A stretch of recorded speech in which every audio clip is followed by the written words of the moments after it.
Hello everyone, नमस्कार, आदाब। हमारे इस चल रहे बुक फेयर में आप सबका बहुत बहुत स्वागत है। आज हमारे साथ हमारे बीच एक वरिष्ठ पत्रकार मौजूद हैं, मनीष शुक्ला जी, जो मैं समझता हूं काफी लंबी पत्रकारिता का सफर करते हुए अब ये लेखक की दुनिया में उतर चुके हैं और इनकी मैं समझता हूं 3 या 4 किताबें आ चुकी। सर, मैं समझता हूं चौथी किताब है ये आपकी। ठीक है, खैर बहुत बहुत धन्यवाद सर, आपका वेलकम है हमारे इस प्रोग्राम में। जी, बहुत-बहुत शुक्रिया आपका अली भाई। और बिल्कुल इतना अच्छा लग रहा है, मुझे ये लग ही नहीं रहा है। पहले तो आप लोगों की मेहनत दिख रही है और इतना क्रिएटिव इन्वॉल्व, जो एक तो कभी लगता नहीं है कि ये मेट्रो है, ये लग रहा है जैसे घर है या कहीं न्यूज़ रूम में ही आ गया हूँ। जो एक अपनापन या जो एक वो नहीं है डेडलाइन को फॉलो करने वाली चीज़, तो बड़ा पॉजिटिव एटमॉस्फेयर लग रहा है और वो बिल्कुल आप लोगों का जनरेट किया हुआ है। चलिए, खैर बहुत बहुत शुक्रिया। मनीष जी, हम चाहेंगे कि आपकी कहानी आपकी जबानी शुरू करी जाए, तो मैं सबसे पहले आप अपने परिचय से शुरू करें और दर्शकों को बताएं। देखिए, परिचय वो होता है जो लोग देते हैं। मेरा परिचय यही है कि मेरा नाम मनीष शुक्ला है।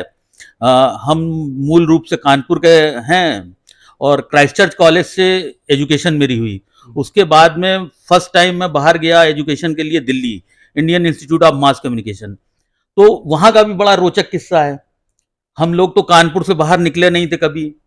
और आईएमसी मतलब Indian institute of mass communication, India का सबसे बड़ा जर्नलिज्म का स्कूल। वहाँ के टॉप क्लास के जर्नलिस्ट थे, दीपक चौरसिया, रवीश कुमार, निधि राजदान, एक से एक नाम थे। और हम लोगों को जर्नलिस्ट ये लग गया कि हम लोग भी बड़े सुपरस्टार कहीं से बन गए हैं। तो भाई गए, क्लास में गए तो सर सामने थे, उन्होंने कहा ऐसा है कि असाइनमेंट है आपको। उस समय 99 था और इलेक्शन हो रहे थे दिल्ली के। तो उन्होंने कहा कि ऐसा है कि आप जाओ, विजय मल्होत्रा थे चीफ मिनिस्टर, तो उनका जाके कवरेज करके इंटरव्यू लेके आओ। तो मैंने उनसे पूछा कि सर कैसे जाएं, क्या करें। एक क्यूरियोसिटी होती है, जस्ट बिल्कुल एटमॉस्फेयर या वो उस तरह के बैकग्राउंड से आया नहीं था। तो उन्होंने मुझसे कहा कैसे आए हो यहाँ तक। तो मैंने कहा बस ट्रेन से आया, उसके बाद में बस से सीधे आ गए। तो बोले ऐसे ही चले जाओ, सीधे जाओ, सीधे जाके मिलो। और मैं गया, मैंने अपना नाम बताया, रेफरेंस दिया, उन्होंने तुरंत, इतने सारे जर्नलिस्ट थे उनके बीच में मुझे इंटरव्यू दिया। और वो इंटरव्यू मेरा जो था फर्स्ट इंटरव्यू था और वो नवारा टाइम्स में छपा था। तो इस तरह से एक मतलब फर्स्ट इंटरव्यू ही छपा और वो हाईलाइट हो गया। तो एक कॉन्फिडेंस लेवल, एक बिल्डअप हो गया अपने आप में। और वो बोलते हैं ना कि जर्नलिस्ट जो होता है, once a journalist always a journalist. तो वो एक जो वहां से कॉन्फिडेंस आया वो आज तक जारी है। एक लिखना पढ़ना जो एटमॉस्फेयर है, बस यही एक है अभी तक का। चलिए, हम आपकी लेटेस्ट किताब जो न्यूज रूम का चाट मसाला, इसके लिए आज हम आपसे चर्चा करेंगे। और हमने ये अपने मंच पे ना करके हमने एक न्यूज रूम ही चुना है आपके लिए, है ना, और कि न्यूज रूम में ही चर्चा हो तो ज्यादा बेहतर है। बिल्कुल, जब न्यूज रूम की बात हो रही है तो आपने न्यूज रूम में जो एक एटमॉस्फेयर यहाँ का बनाया है, इससे अच्छा क्या हो सकता है। बेसिकली क्या है, न्यूज रूम का मतलब ये होता है कि आप जो है हर समय एक डेडलाइन को फॉलो कर रहे हैं और उसको आपको मीट करना है। आप समय को पीछे छोड़ रहे हैं और समय के साथ भी चल रहे हैं। तो यही न्यूज रूम का मतलब होता है। वहां पर कोई एक दूसरे का ना, चाहे आप जितने, मैं आपका कितना भी करीबी हूं, लेकिन वहां पर सबसे ज्यादा जो इंपॉर्टेंस है वो न्यूज का है। न्यूज इज अ प्राइम, मतलब वो है जब प्राइम टाइम शुरू होता है तो उसके बाद में कोई कुछ नहीं है। हम सीधे खबर को देखते हैं और ब्रेकिंग जो है वही हमारे लिए सबसे महत्वपूर्ण होती है। तो न्यूज रूम की यहीं से एक घटना शुरू होती है। अब जैसे मेरी किताब का जो ये एक शुरुआत थी, तो आपको मैं बताऊं, Indian institute of mass communication के जो डायरेक्टर जनरल थे इस समय, माखनलाल चतुर्वेदी विश्वविद्यालय के वो कुलपति हैं, केजी सुरेश जी। तो मैं उनसे मिलने गया। अपनी जो पहले की बुक थी 2 से दोबारा, ये मैंने लिखी थी, एक उपन्यास है, तो उसको देने के लिए, प्रेजेंट करने के लिए उनको गया। तो उन्होंने कहा यार तुम जर्नलिस्ट हो, कुछ लिखते क्यों नहीं हो।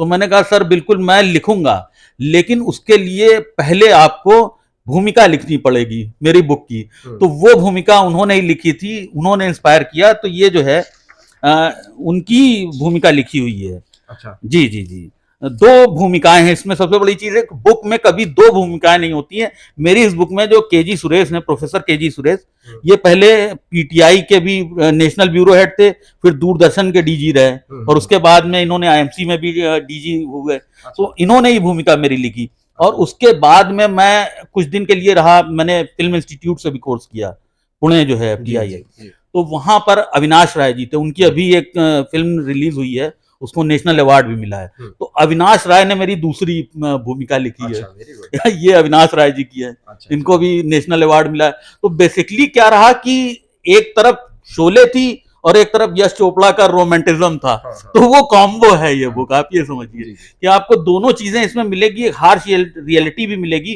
कि जर्नलिज्म में किस तरह का एक आपको संघर्ष करना पड़ता है, रोज कुआं खोदना पड़ता है, रोज पानी पीना पड़ता है, खबरों के लिए आपको भाग दौड़ करनी पड़ती है, एक दूसरे के मतलब एक तरह से धोखा देने वाली भी बात होती है कि अपने साथियों को भी धोखा देके आप खबर निकालते हैं, तो वो चीज होती है। और दूसरी तरफ वहीं एक नए रिश्ते भी बनते हैं जो आपके सारे रिश्तों से बड़े होते हैं। तो ये किताब उन्हीं सारों, फिर जितनी भी हमारे जो एक्सपीरियंस थे उन्हीं को एक निचोड़ है, बिल्कुल एग्जैक्टली। तो हमारे साथी सब ही हैं, अब जी, जहां जी। पर ज्यादा न्यूज के लिए क्या बताएं। अच्छा, इसमें कई सारी चैप्टर्स हैं मैंने देखा, जी और सब एक से एक इसके टाइटल आपने दिए, घंटा मैनेज हो जाएगा, है ना, और खबरों की पाठशाला, राम ना आई दिल्ली, काफी कैची से है। और इसमें न्यूज रूम का चाट मसाला एक आपका उसमें से चैप्टर है जिसका आपने इसको शीर्षक बनाया है। न्यूज रूम का चाट मसाला आपने ही इसका शीर्षक क्यों बनाया? बेसिकली क्या है, न्यूज रूम एक ऐसा है कि आप ये देखिए, कहा जाता है ना कि एक जर्नलिस्ट है जिसको किसी भी चीज का वो विशेषज्ञ नहीं होता है, लेकिन हर चीज उसको पता होती है। तो न्यूज रूम भी एक चार्ट है। अभी आप देख रहे हैं कि प्राइम मिनिस्टर का कोई इंटरव्यू चल रहा है या प्राइम मिनिस्टर की स्पीच चल रही है, उसके तुरंत बाद जो है आपको लगेगा कि कैटरीना कैफ का वो आ गया, उसके बाद आप देखेंगे सचिन का इंटरव्यू आ गया, उसके बाद आप देखेंगे कोई वो आ गया, कपिल शर्मा शो आ गया। तो न्यूज जो है कॉम्बो होता है, बिल्कुल चार्ट होती है, और उसमें जो एडिटर होता है या जो आपका एंकर होता है उस चार्ट को पूरी तैयार करके, मसाला तैयार करके आपके सामने परोस देता है। अब आपके ऊपर है आप क्या लें। अब आजकल देखिए, आजकल आप जो चैनल देख रहे हैं, या अखबारों की तो खैर क्रेडिबिलिटी बनी हुई है, लेकिन चैनल आदमी किस लिए देखता है? जब उसको कहीं इंटरटेन करना होता है। तो आजकल सास बहू के सीरियल से ज्यादा जो टीआरपी है वो चैनलों की आ रही है, क्योंकि एकदम से आप देखेंगे चैनल आप खोलेंगे, आप डर जाएंगे, अरे ये हो गया। वो चीज जो है वो एक चार्ट की तरह ही है। वो हमें सिखाया गया था, बेसिकली क्लास में ही सिखाया गया था कि आपको बुलबुला बनाना है, खबर है, आपने उस खबर को जनरेट किया। अब मान लीजिए 2 दिन बाद कोई इवेंट होनी है, घटना होनी है, तो हम उसको खूब लगातार बताएंगे कि ये होने वाला है, ये होने वाला है, ये होने वाला है, और ये हो गया, और उसका फिर फॉलो अप होता है। तो वो चीज लगातार चली। तो इस तरह से एक चार्ट पूरी तैयार होती है और वो दर्शकों को परोसनी पड़ती है। अब दर्शक उसमें क्या लेते हैं क्या नहीं लेते हैं, ये दर्शकों के ऊपर है। और आजकल जान रहे हैं कि चाटी चल रही है जी। तो इसीलिए ये बिल्कुल सामयिक एक सब्जेक्ट है।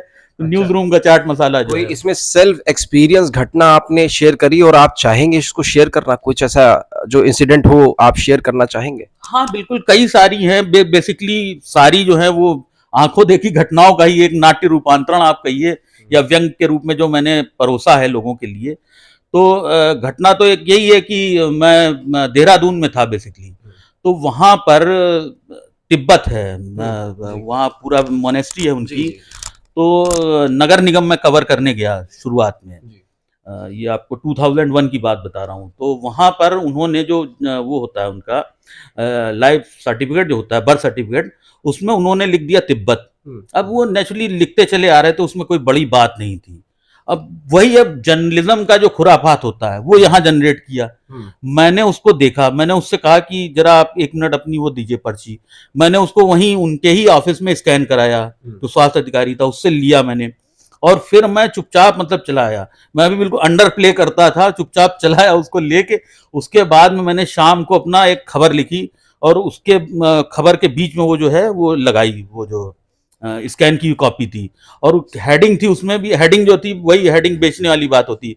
मैंने हेडिंग लिखी कि नगर निगम ने घोषित किया तिब्बत को आजाद देश। अच्छा। और दूसरे दिन ही इतना बवाल हो गया कि वहां पर नया नया राज्य बना था। नारायण दत्त तिवारी जी मुख्यमंत्री थे, बड़े सेंसिटिव चीफ मिनिस्टर थे। वो जो है तुरंत खबरों को अखबारों के जरिए एक्शन ले लेते थे। डीएम को बुलाया गया, इस समय वो मुख्य सचिव है वहां की, राधा रतूड़ी जी, तो डीएम थी। तो हम लोग गए, दूसरे दिन एडिटर ने कहा ऐसा है, मैं तो नया था, जो हमारे चीफ रिपोर्टर थे उनको कहा गया कि आप इनका वर्जन लेके आइए। तो चीफ रिपोर्टर ने सीधे हाथ खड़े कर दिए, उसने कहा कि बवाल ये करे, वर्जन हम लेके आए, आप इन्हीं को भेजिए। खैर मैं चीफ रिपोर्टर के साथ गया, तो वही डीएम ने भी वही चीज कही कि आप लोगों को और कुछ मिला ही नहीं, यही चीज मिली। फिर अंत में उनको हटाना ही पड़ा। वो जो है नागरिकता, जो बेसिकली तिब्बत कोई राष्ट्र तो है नहीं, या उसकी मतलब जो भी है अभी कोई इस तरह की इंटरनेशनल लेवल पे कोई आइडेंटिटी नहीं है। तो उस चीज को देखा गया, संवैधानिक जो चीजें हैं आप लिखते हैं तो असर करता है, और अगर आप सही लिखते हैं तो वो बिल्कुल असर करता है। उसमें कोई इफ एंड बट है ही नहीं कि आपने लिखा और वो उसका असर नहीं करेगा। तो आजकल वही है कि लेखन की भी एक बहुत बड़ी जिम्मेदारी होती है, और आप जब ये कायदे से आप देखा जाए तो एक दस्तावेज बन जाता है लाइफ टाइम में। तो इस तरह के कई एग्जाम्पल रहे वहां पर। एक ऐसे ही घटना थी, मैं मेरठ में था तब। तो अब जो अपने हिंदुस्तान के वो हैं प्रधान संपादक शेखर जी दिल्ली में हैं, तो उस समय वो हमारे एडिटर हुआ करते थे। तो मुझे जो है रेलवे कवरेज के लिए मिला हुआ था। अच्छा। और रेलवे उस समय दूसरे जो अखबार के वो थे, प्रतिद्वंदी अखबार, उसका जो रिपोर्टर था बड़ा पुराना, मतलब ये समझ लीजिए कि उनके मंदिर लगे हुए थे रेलवे में, लोग जाते ही उनके पैर वैर छूने लगते थे। ये वो बिल्कुल अगर मान लीजिए वो है एसआई भी है तो कुर्सी से खड़ा हो गया, सारी चीजें। तो मैंने वहां पर एक सोर्स ये भी होता है कि आप सोर्स किसको बना लेते हैं।